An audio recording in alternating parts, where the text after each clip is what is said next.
নমস্কার। পাঁচ মিশালির আজকের পর্বে সকলকে স্বাগত। আজকের বিষয়, এবারের নির্বাচনে মমতা বন্দ্যোপাধ্যায়ের প্রতিদ্বন্দ্বী কে, কার বিরুদ্ধে তিনি লড়াই করছেন। আর এই বিষয়ে কথা বলবো অধ্যাপক এবং রাজনৈতিক বিশ্লেষক অধ্যাপক বিশ্বজিৎ দাসের সঙ্গে। অধ্যাপক দাস, আপনাকে স্বাগত পাঁচ মিশালিতে। যা পরিস্থিতি শেষ অবধি দাঁড়ালো, তাতে কি মনে হচ্ছে, মমতা বন্দ্যোপাধ্যায় কি আদৌ কোনো রাজনৈতিক দলের বিরুদ্ধে লড়ছেন, নাকি একটা সিস্টেমের বিরুদ্ধে লড়ছেন? দেখুন, মমতা বন্দ্যোপাধ্যায়ের লড়াই হচ্ছে দুটো।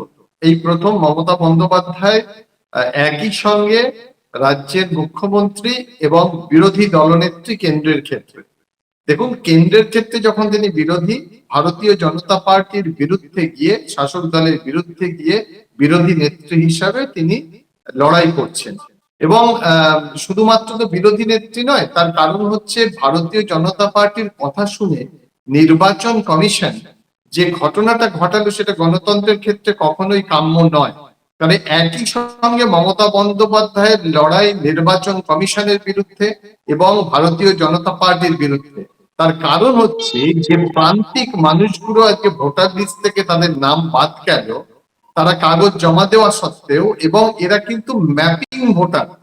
যে আনম্যাপড ভোটার 58 লক্ষ বাদ গেছে, সেটা নিয়ে তেমন প্রতিবাদ বা হয়নি, যেখানে ভুল ত্রুটি হতে পারে, হয়েছে ভুল ত্রুটি।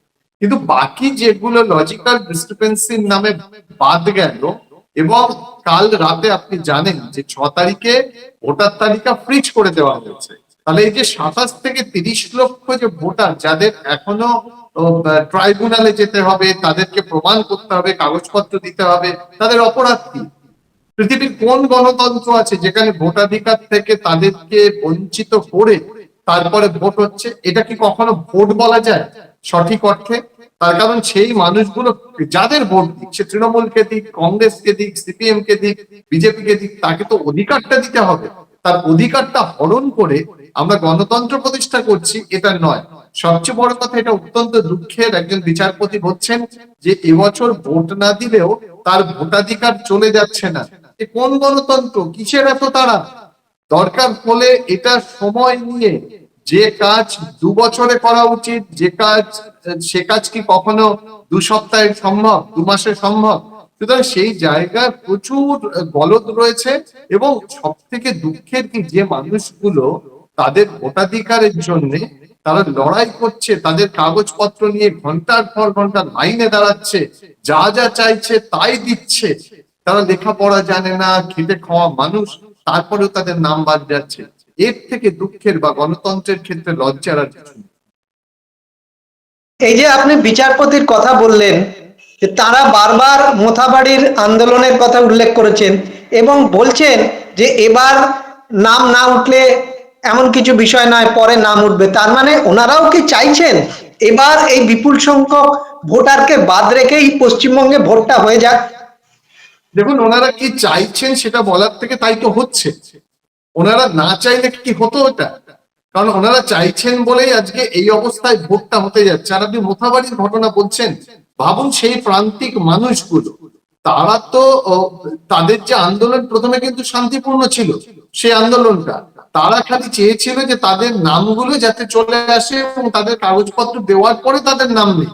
এই যে নামটা বাদ চলে গেল, এটা যে তার অধিকার, আমরা এটাকে বিভিন্ন ভাবে ব্যাখ্যা করছি, সংবাদ মাধ্যম, সাধারণ মানুষ, ভারতীয় জনতা পার্টি এটাকে ব্যাখ্যা করছে। কিন্তু যে মানুষটা জন্ম থেকে এখানে আছে এবং ছোটবেলা তার কেটেছে এরকম একটা কাগজের জন্য, তার সব স্মৃতি মিথ্যা হয়ে গেল, তার ছেলেবেলার স্কুল মিথ্যা হয়ে গেল, তার গ্রামের বাড়ি মিথ্যা হয়ে গেল, তার গ্রামের বন্ধুরা, গ্রামের নদীর পাড়ে বসে থাকা সব মিথ্যা হয়ে গেল। আজকে সে তো তার সেই অধিকারের কথা বলতে গেছিল, আজকে সে তো তার অধিকার থেকে বঞ্চিত হচ্ছে একটা কাগজের জন্য, যে কাগজ সে সংরক্ষণ করে রাখেনি, সে কথা বলতে গেছিল। সে তো বলতে গেছিল যে সে দীর্ঘদিন ধরে ভোট দিয়েছে, গণতন্ত্রের অংশ ছিল। হঠাৎ কি হলো দেশে যে সে অনুপ্রবেশকারী না হয়েও তার নাম বাদ চলে গেল? তার নির্দিষ্ট কাগজ ছিল, আগের ভোটগুলোতে ভোট দিয়েছে, তাহলে সেই দায় কার? তাহলে আগের ভোটগুলো কি সব বাতিল হয়েছে? যারা নির্বাচিত হয়েছেন তারা নৈতিকভাবে দায় স্বীকার করেছেন, পদত্যাগ করেছেন, তাহলে হঠাৎ করে তাদেরকে এটা করা হলো কেন? তারা তো আপ্রাণ চেষ্টা করেছেন, তাদের সম্বল সবকিছু দিয়ে চেষ্টা করেছেন যে তাদের নামটা যেন ভোটার লিস্টে থাকে, কিন্তু শেষ পর্যন্ত দেখা গেল বিভিন্ন কারণে তাদের নাম নেই। কখনো লজিক্যাল ডিসক্রিপেন্সি, কখনো এআই জেনারেটেড ডিসক্রিপেন্সি, এইগুলোর সাহায্যে তাদেরকে ভোটার লিস্ট থেকে বাদ দিয়ে দেওয়া হয়েছে। তাদের মধ্যে একটা আতঙ্ক তৈরি হয়েছে, এটা কখনো কাম্য ছিল না। শেষ পর্যন্ত যা দেখা যাচ্ছে প্রায় 91 লক্ষ ভোটার নাম বাদ পড়েছে। তাহলে এই বিপুল সংখ্যক ভোটারের নাম বাদ পড়ার ফলে নির্বাচনী ফলাফলে আদৌ কি কোনো পরিবর্তন বা প্রভাব পড়তে পারে বলে মনে হচ্ছে? দেখুন, বেশ কিছু জেলায় নির্বাচনে প্রভাব পড়বে, কিন্তু সেই প্রভাব কতটা, অনেক ক্ষেত্রে মার্জিন কমবে, অনেক ক্ষেত্রে খুব অল্প মার্জিনে জয় পরাজয় হবে, এটা ঠিক। প্রভাব একেবারে পড়বে না বললে আমার রাজনৈতিকভাবে মিথ্যে কথা বলা হবে। মালদা জেলার প্রায় প্রতিটা কেন্দ্র থেকে 50,000 করে নাম বাদ গেছে। সেই সব জায়গাগুলোতে তো প্রভাব পড়বে, মার্জিনের ক্ষেত্রে পড়বে, যেখানে এবং দেখবেন যে নাম বাদ গেছে তার অধিকাংশ কিন্তু সংখ্যালঘু ভোট। এবং সেই জায়গাগুলোতে মনে রাখতে হবে যে মার্জিন যা ছিল সেখানে কিন্তু ওলটপালট হবে। সুতরাং নির্বাচনে একটা প্রভাব পড়বে, কোনো কোনো ক্ষেত্রে, সব ক্ষেত্রে পড়বে এমন নয়, বিশেষত উত্তরবঙ্গের ক্ষেত্রে, মালদা মুর্শিদাবাদের ক্ষেত্রে এর একটা বড় প্রভাব রয়েছে। এই যে ট্রাইব্যুনাল গঠন করা হয়েছে তার একটি মাত্র কাজ হয়েছে একজন মুর্শিদাবাদের আপনার কংগ্রেসের প্রার্থী তিনি নাম তুলতে পেরেছেন। একজন প্রার্থীর ক্ষেত্রে যদি তড়িঘড়ি এইভাবে ট্রাইব্যুনালের মাধ্যমে তার নাম ফিরিয়ে দেওয়া যায়, তাহলে সাধারণ মানুষরা কি অপরাধ করলেন? তাদের নাম অত্যন্ত কবে বিবেচনায় আসবে? অত্যন্ত অন্যায় হচ্ছে তো, অনৈতিক হচ্ছে। গণতন্ত্রে সবাই সমান, সবার ইউনিট এক।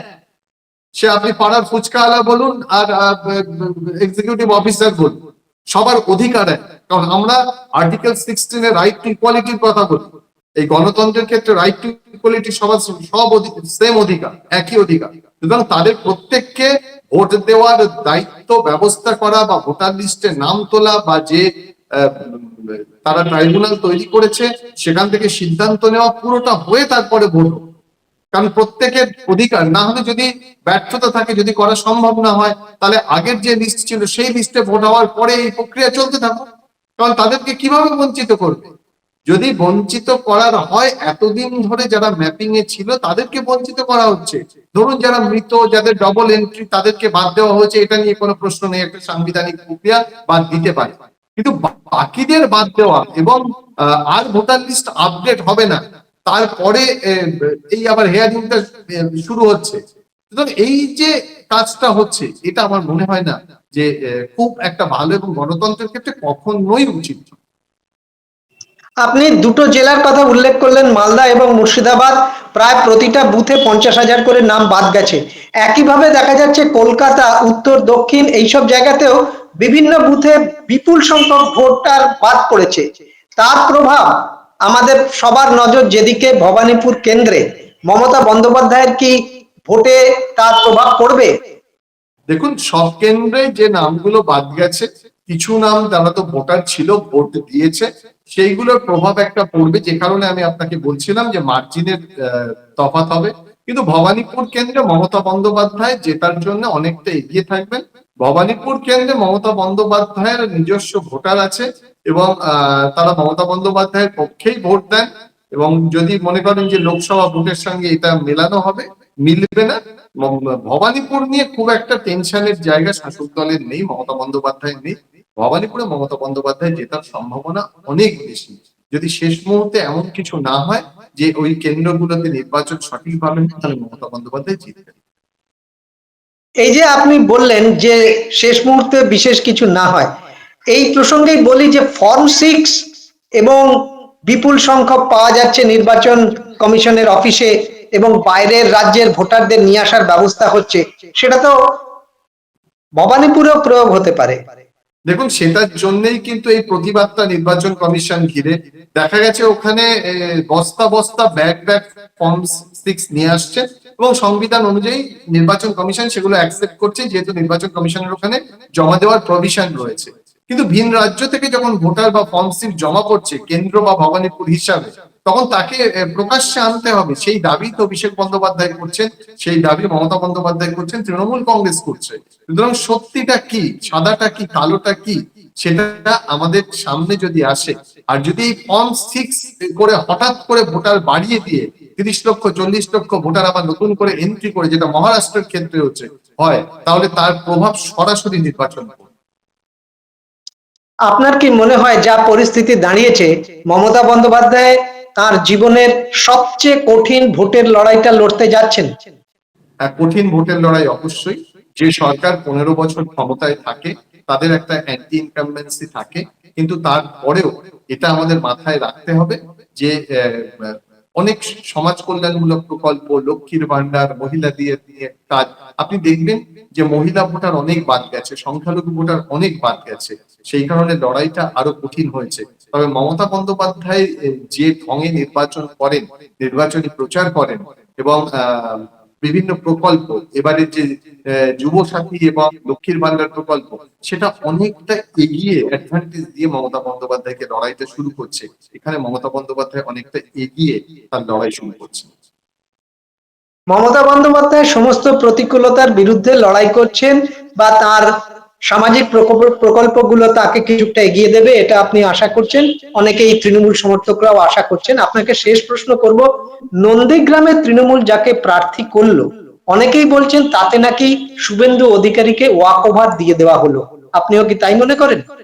দেখুন, নন্দীগ্রামের ইকুয়েশনটা আলাদা। হিন্দু ভোট ভাগ হওয়া এবং সেই সঙ্গে তৃণমূল কংগ্রেসের ভোটটাও যাতে সংখ্যালঘু ভোট থাকে, সেখানে হিন্দু ভোট ভাগ হওয়ার জন্যই যে পবিত্র একটা সময় পবিত্র ঘর শুভেন্দু অধিকারীর অধীন কাজ করতেন এবং নির্বাচনে পুরো বিষয়টা তার হাতের মুঠোয় তাকে দিয়েছেন।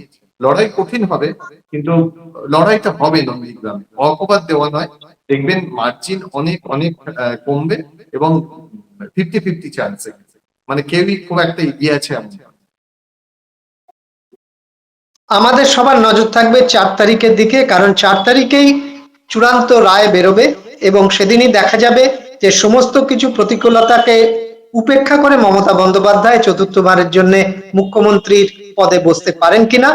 আপাতত আজকের আলোচনা এখানে শেষ করছি, অন্যদিন অন্য বিষয়ে আলোচনা হবে। আপনাকে ধন্যবাদ। নমস্কার।